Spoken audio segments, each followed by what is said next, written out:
To a rain and lightning-free week 2 of Football Friday Night. Brendan Robertson alongside Colin Cody. It was much more sunny and pleasant on a Friday night, much more enjoyable. Yeah, way better this week. All right, let's move along to some South Carolina games. Aiken High, Strom, Thurmond, both still looking for their first wins of the season after losses in week 1. The Rebels fell in the last seconds to Saluda, even after forcing 6 turnovers. Aiken High held scoreless by Chester. So here we go in Edgefield County.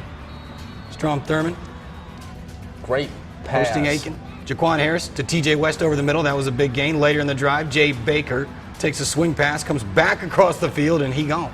7-0 Rebels. Later in the quarter, Aiken High punting, blocked. Justin Rouse. Stephon Morris recovers it for the Rebels. And the very next play, Sharquez Booker takes the toss, turns that into points. 14-0. And it was no problem for Antoine Hillary's squad tonight. 45-0 the Rebs over Aiken High. Silver Bluff in the Devil's Den, taking on Wilson Elko. Trey Rhymes threw for 224 yards a week ago in that loss to Barnwell. Wilson down 20-6, making a big defensive effort. Darius Johnson pass on the run is picked off by the Blue Devils. Later in the third quarter, Darius Johnson though passing again, and this time intercepted by Josiah Brabham.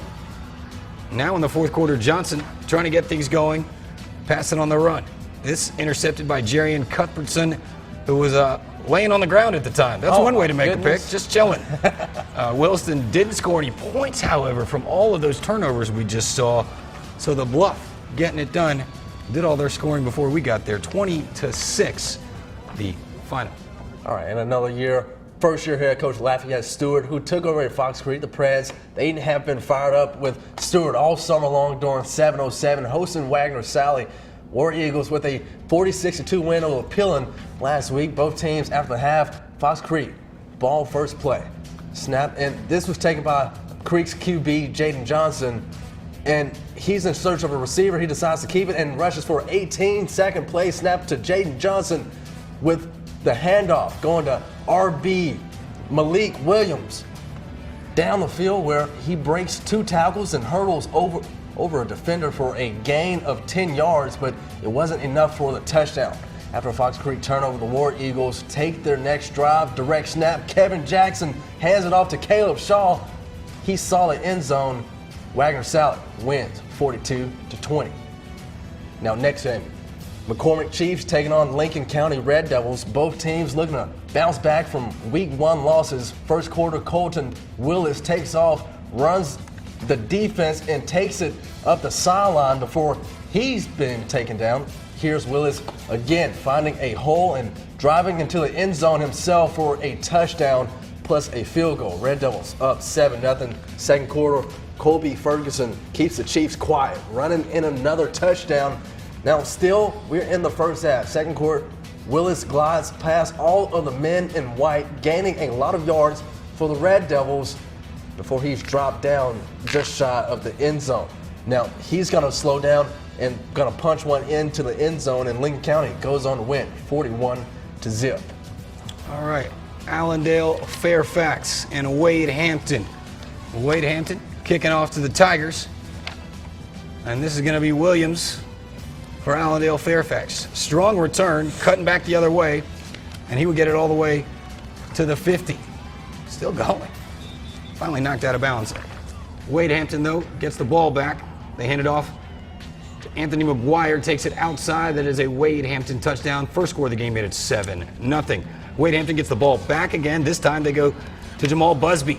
Almost taken down, recovers, though, and that's another Wade Hampton touchdown, 14-0. Allendale Fairfax on the ensuing kickoff. Again, it's Williams trying to make it happen. I promise you it's not the exact same video. Oh, goodness. He loves that right side. But Allendale Fairfax couldn't do anything with that field position. Never got on the board. They fall to Wade Hampton 42-0, the final. Some scores from around South Carolina. Bamberg Earhart, a winner on the road at OW, 17-13. Saluda, another big win over Rich Spring Minetta, 41-6. Now Hunter Kennard, Tyler 35, and Beauclair 0. Blackville Hilda, that game from yesterday, they fell to Barnwell 62-18.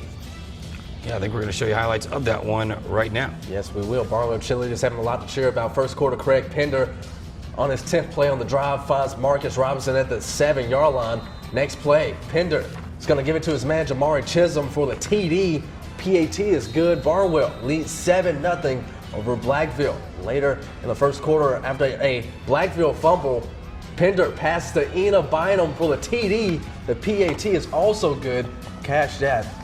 They now lead 14-0. Now in the second quarter, after another score, Barnwell is on the move again. Pender is just dropping dimes. This one to DeLon Creech for 35 yards. On the next play, Pender hands off to JT Miller, who runs for 35 yards. And on the third play of the drive, he stopped. Jamari Chisholm again. Yeah, Barnwell, you saw the final score of that one.